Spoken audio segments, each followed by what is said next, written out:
북한이 전쟁을 피할 생각이 없다. 혹시 북한의 협박에 떨고 계십니까? 그건 우리가 우리의 힘을 제대로 모르기 때문입니다. 이 단 한 문장, 대한민국을 향해 북한 지도부가 내놓는 강경 메시지였습니다.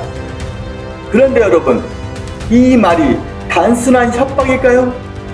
아니면 진짜 전쟁의 예고일까요? 오늘 저는 이 질문에 끝까지 답해 드리겠습니다. 북한의 대남 발언 후름부터 전쟁이 터졌을 때 김정은 체제가 어떤 압박을 받는지까지, 그리고 우리가 절대 몰라서는 안 될 대한민국 무기 이야기까지 끝까지 보시면 북한의 위협을 조금 더 냉정하게 보실 수 있을 겁니다.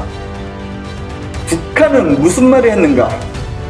김정일 시대를 기억하십니까? 그때는 달랐습니다. 우리 민족끼리를 내세우며 핵을 협상 카드로 썼습니다. 도발하면서도 대화의 여지를 항상 남겼죠. 그런데 김정은 시기에는 완전히 다른 기조가 나타났습니다. 2024년 초 최고인민회의 연설에서 북한은 남북관계를 사실상 적대적인 두 국가 관계로 규정하는 흐름을 보였습니다. 이후 북한은 2024년 10월 헌법 개정으로 남한을 적대국으로 명시한 것으로 보도됐습니다. 그리고 핵무력과 관련한 발언도 계속 이어졌습니다. 이것만으로도 충격인데, 이외에는 북한은 서해 포사격, 화성 18형 ICBM 관련 가시행보 등을 이어가며 강경 기조를 유지하고 있습니다. 2023년, 2024년, 2025년, 그리고 지금 2026년까지 전반적으로 강경한 흐름이 이어지고 있습니다. 왜 지금인가? 진짜 이유. 그렇다면 왜 하필 지금일까요? 일부 전문가들은 두 가지 핵심 축을 지목합니다. 첫 번째, 러시아라는 외부 변수입니다. 우크라이나 전쟁 이후 러시아와 북한의 밀착은 눈에 띄게 깊어졌습니다. 무기 지원, 기술 협력, 전략적 연대, 이런 배경이 북한의 대외 메시지를 더 강경하게 만들었다는 해석이 있습니다. 두 번째, 내부 통제에 대한 부담입니다. 북한의 경제는 계속 압박을 받고 있고 외부 정보 유입도 완전히 막기 어렵습니다. 김정은 체제는 이런 내부 흔들림을 외부 적대감 강화로 덮으려는 경향을 보입니다. 결론적으로 이 발언들은 강한 자의 선언이라기보다 체제 관리 차원의 강경 노선으로 해석할 여지가 큽니다. 체제 불안 요인과 연결된 분석도 있습니다. 전쟁이 터진다면 김정은의 운명은, 최악의 시나리오를 가정해 봅시다. 실제로 전쟁이 터진다면 어떻게 될까요? 한미연합군에는 지휘부 타격 개념의 작전이 거론됩니다. 전쟁 개시와 동시에 핵심 지휘체계를 무력화하려는 구상입니다. 지금 이 순간에도 미국의 정찰 자산과 감시 체계는 북한 지도부의 동선을 추적하려는 능력을 갖추고 있습니다. 그가 어디에 있는지, 어느 벙커에 들어갔는지, 어떤 차를 타고 이동하는지 모두 파악하려는 체계가 가동 중입니다. 지하 깊은 벙커도 안전지대라고 단정할 수 없습니다. 현무5는 지하시설 타격을 목표로 개발된 것으로 알려져 있습니다. 한미 양국은 북한의 핵 사용이 정권의 치명적 결과를 가져올 수 있다는 억지 메시지를 유지해 왔습니다. 협박이 아닙니다.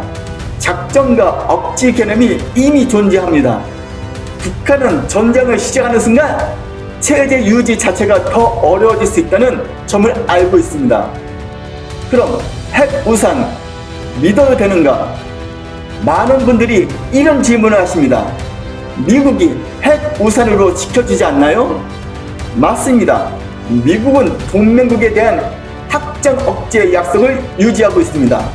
그런데 여기서 냉정하게 생각해 봐야 합니다. 미국의 개입 의지에 대해서는 다양한 시각이 존재합니다. 어느 수준까지 실제로 대응할 수 있는지에 대한 논쟁도 계속됩니다. 그리고 핵 우산에는 더 심각한 구조적 문제가 있습니다. 핵은 일단 공격을 받은 뒤에 보복하는 구조입니다. 서울이 핵을 맞고 난 뒤에 미국이 반격한다? 그게 우리에게 무슨 의미가 있겠습니까? 그렇기 때문에 우리는 우리 자신의 억지력이 필요합니다. 저기 핵 버튼에 손을 올리기 전에 그 손을 먼저 멈추게 할 수 있어야 합니다. 이것이 바로 킬체인의 핵심 개념입니다. 북한의 미사일 발사 징후를 포착하는 즉시 대응하는 체계입니다. 그리고 만약 핵을 사용했다 하면 압도적으로 응징할 수 있는 능력이 필요합니다. 이것이 대량 응징 보복 KMPR입니다. 킬체인으로 맞고 KMPR로 응징한다. 이 두 가지가 완성될 때 비로소 전쟁 억지력이 작동합니다. 대한민국의 무기 북한과 비교하면, 자, 이제 가장 중요한 이야기입니다. 북한이 위협적으로 느껴지는 이유 딱 하나입니다. 핵입니다.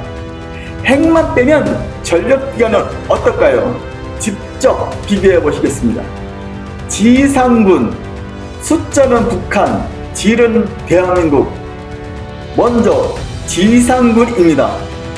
북한 병력은 약 146만 명, 한국은 약 56만 9천 명 수준입니다.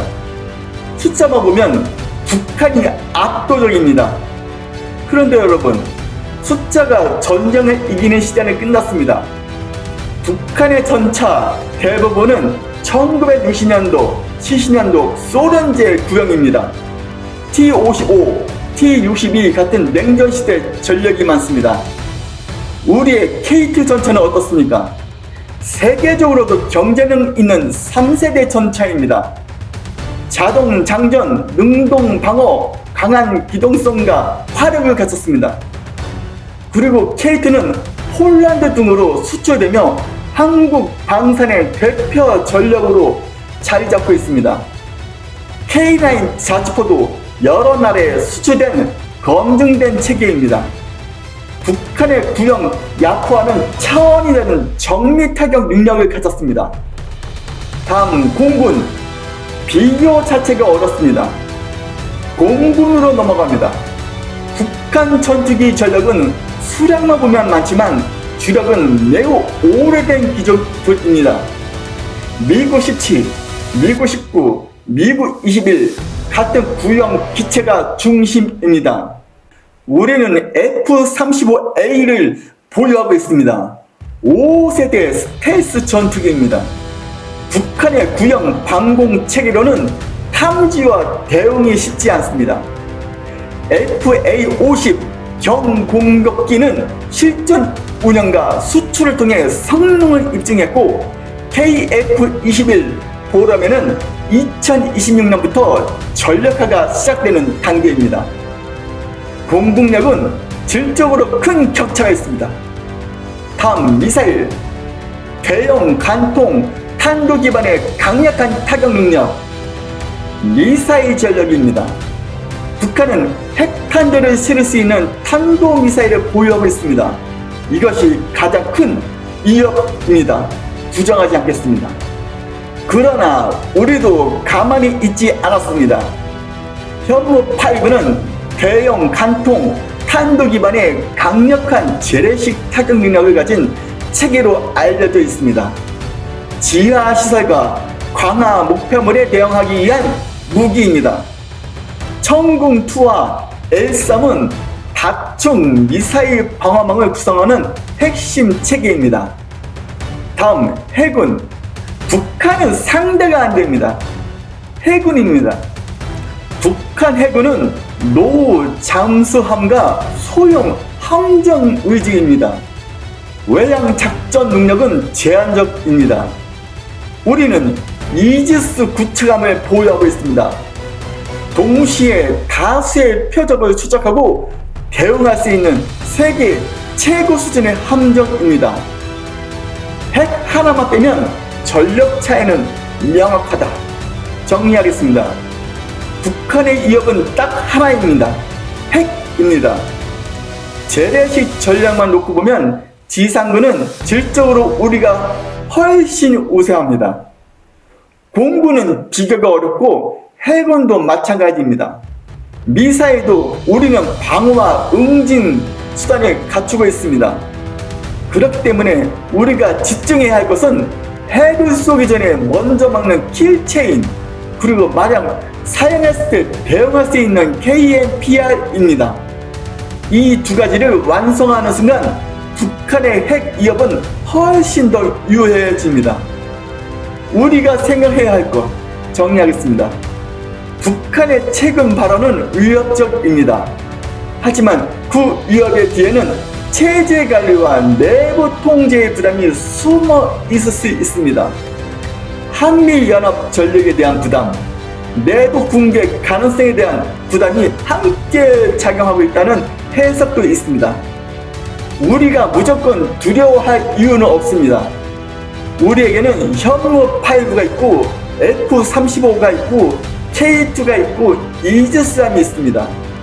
재래식 전력에서 이미 강한 전력을 갖추고 있습니다. 그러나 이것으로 끝나서는 안 됩니다.